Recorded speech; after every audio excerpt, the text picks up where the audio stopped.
Hello, Living Streams Church. This is Christoph with Kaiserworks. I'm going to walk us through the proposed master plan changes to your church campus. And I'm going to start us off with an as-built drawing. This is a first step in any process involving an existing building or an existing campus. This is us basically just cataloging what is existing of the campus. Here you can see the sanctuary, the primary entry drive from the east, the parking located on the north side of the campus. Here we have our admin and office wing, classroom wing, and that is bounding this entry garden area with the children's play area being on the west side of that. And then zooming into this next slide, this is just a zoom in of what we were just looking at. Here's the primary sanctuary. Here you have your existing stairs that are on the west side of this exterior breezeway. We'll be talking a lot about this space. And then to the west of that, we have the blue shade canopy with these trees. And this is your retention area on both sides of that tree area where you're capturing rainwater currently. This next sheet, A2.0, is the revised master plan. I won't spend too much time here simply because at this resolution it's difficult to see. I'll be zooming into a box that's approximately just containing the first admin office wing in the sanctuary right here. And there's essentially five components that I'll be talking us through briefly. One is the change to the lobby. So we're taking 3,700 square feet approximately and enclosing that, making that interior. That space is currently exterior space. We are introducing a prayer chapel that's located at the southeast corner of the existing sanctuary. We're introducing a now enclosed approximately 1,200 square feet children's lobby area located here just at the west end of your existing admin office building.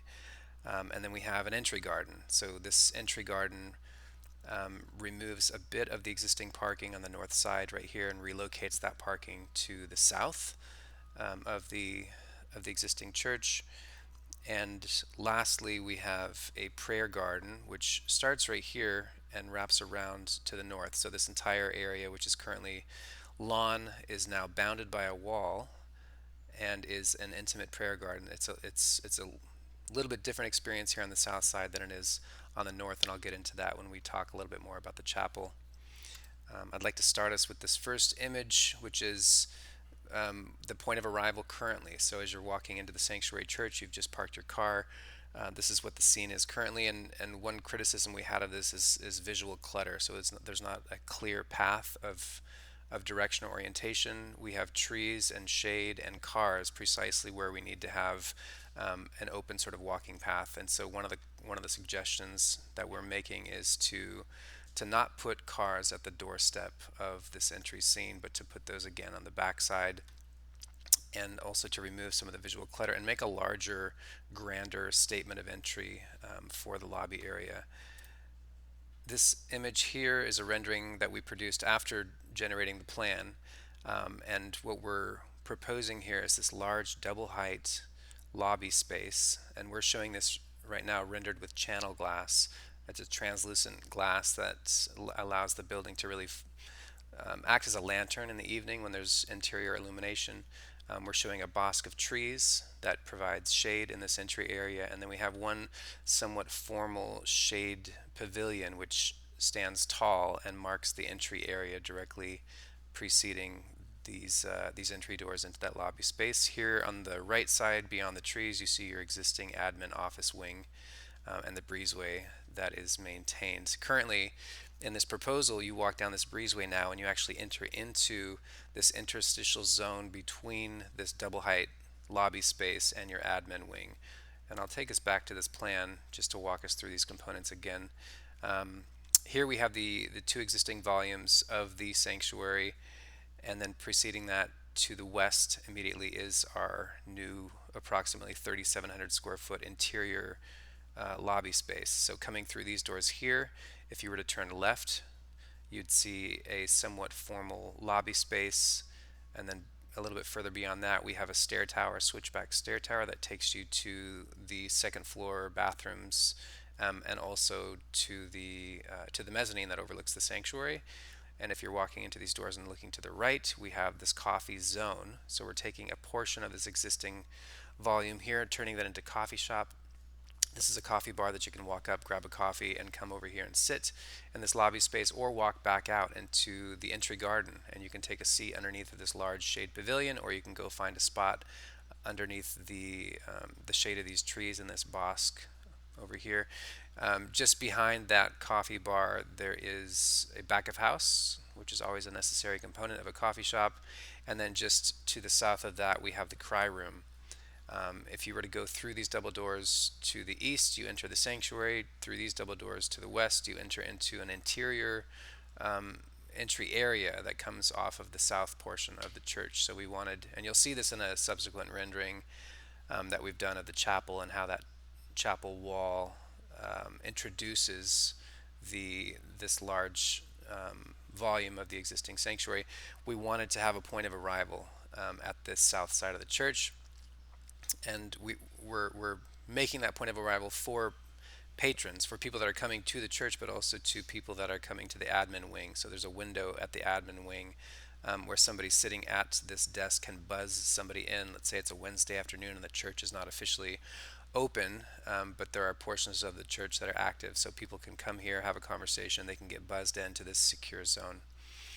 Um, so moving back again, this is our existing image. This is our proposed rendering. Here you can also see these benches that we're using a little bit as informal wayfinding. So these benches line a trajectory towards the children's check-in, which is off screen here, but just to the right. And these other benches are orienting you towards the entry of the main lobby space. The children's, I'm going to move back to the plan now, but the children's check-in, which is just to the right in this image, you can see here on our plan, we are enclosing the existing breezeway, and now this square footage here that we're creating interior volume 4 totals approximately 1,200 square feet. And what we're doing is introducing again that same channel glass material, that same translucent material on this north side of the breezeway, and again on the south side of the breezeway. And anytime we're using this in the project, we're signifying an entry point. So this is a little bit of wayfinding that we feel will be very intuitive. That same material appears here at this south entry into the main lobby space, and again as a component of the prayer chapel on this side over here. This slide here, I'll be showing a few precedent images that speak to, these are basically existing projects that we have found that speak to elements of what we're proposing in our design. This is a slide speaking to the exterior entry plaza elements. So what you see here are examples of channel glass used in different buildings, and then we also have some examples of the shade pavilion, different examples of that. This is something we would get deeper into as we proceed with schematic design in the project. And then this next slide here are images taken from the interior. So if you're inside the lobby looking out, these are showing what sort of filtered light you get through material like channel glass, and also just sort of a blurred vision, almost like looking through, it is looking through translucent glass. And then I'm going to take us back just briefly to our plan here. This next portion that I want to talk about is the prayer chapel, which we're very excited about what this can do for the campus. We feel this can really add a really beautiful dimension and something that doesn't exist, which is this sort of cloistered garden, this prayer garden that wraps the east and the south side of the existing chapel. In considering what that prayer chapel wants to be, we took a look at what the sort of face to the world is of the existing church as you're on Glendale looking to the north. And this is a sort of hacked together image that we used as the base of our drawing. But one thing we recognize is that the church, it's a grand church, it's a grand building, and you can almost say that churches with architecture of this scale and style they're rare today. And we feel that there's a lot of positives here that we can actually help elevate with what we add to it. One criticism we had was that it meets the ground very abruptly, and the kinds of the scale of things that are that the building meets at that ground level feel almost residential in scale. And for example, these small, few bushes and these small planters out here, they're not serving the building well as a means of introduction. And so we wanted with our prayer wall, here's this rendering here, with our prayer wall to add some layers of sort of introduction to that large scale. So in this image here, what we're looking at is here we see our channel glass reintroduced as this south entry. So you can walk through these doors here and enter into that main lobby space. And as you're doing that, as you're passing towards that main lobby space on the left-hand side, you would have your admin wing. Just behind this car here, there would be the glazed area and the check-in window where you can have a conversation on a Wednesday afternoon with whoever is manning the reception desk. This wall here we're showing as an incline plane. So as you're walking into this prayer garden, you're sort of nestled between that prayer garden wall and the sanctuary beyond, which is a very tall volume. And you're also walking underneath the canopy of these existing trees towards this prayer chapel. The prayer chapel just pokes up above that prayer wall, and again, this would be something that in the evening would be illuminated. We see this as a lantern, and the architecture just kind of beckons you. You want to go and check this thing out, and so we wanted to do something that was that created some curiosity at that level. This is a precedent image slide speaking to the quality of the space that we envision for that chapel. Here again, channel glass is being used as a material for that chapel. These are some of the quality of space that you can get when you use channel glass and just raw material palette. So we see this as being a very elemental, quiet, and very simple experience. These slides over here are speaking to the quality of the prayer garden that precedes the prayer chapel. As you're walking through that space, you're underneath the bosque of a tree canopy, and again, you can hear the crunch of gravel as you're walking towards this very simple building, and then the material of the wall potentially is something that is a honed natural stone monolithic panel that we envision for that space. The tonality, and if I go back to this rendering here, the tonality would be in line with what we're proposing for the church itself, which we're seeing this simply getting cleaned up, doing stucco repair and other sorts of repair to the building as needed, and then painting it a soft, warm, boned color. So it's not so much the desert tone that it is today, but and also not white. We don't think that being that dramatic is a good idea either, but something that is or more of a stone finish color.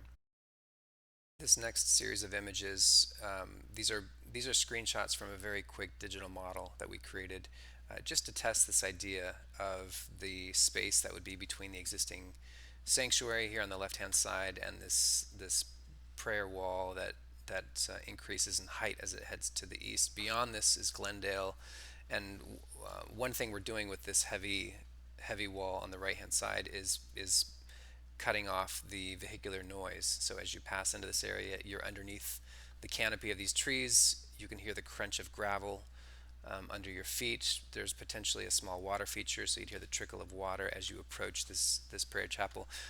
We haven't gotten too deep into the design of what does this what is this prayer chapel. That's something that we're going to investigate further as we go forward. But at some point there would be a point of entry into the prayer chapel. And then as you walk into that prayer chapel, what we're rendering here as this light green material would be that white frosty glass. You'd get the hint of moving, trees in the wind beyond over the top of that wall. Here we are oriented directly towards the main point of focus. We're showing a cross that would be supported on this structural column right here. And in this iteration, we're showing benches, but I think this could also be chairs. So moving back, I'll just close on this image here. The idea again is that prayer chapel becomes this new corner point for the church. It becomes a lantern that glows at night, and we really feel it would be a nice way of introducing the campus as a whole on this southeast corner. So thank you very much. We look forward to your thoughts on this.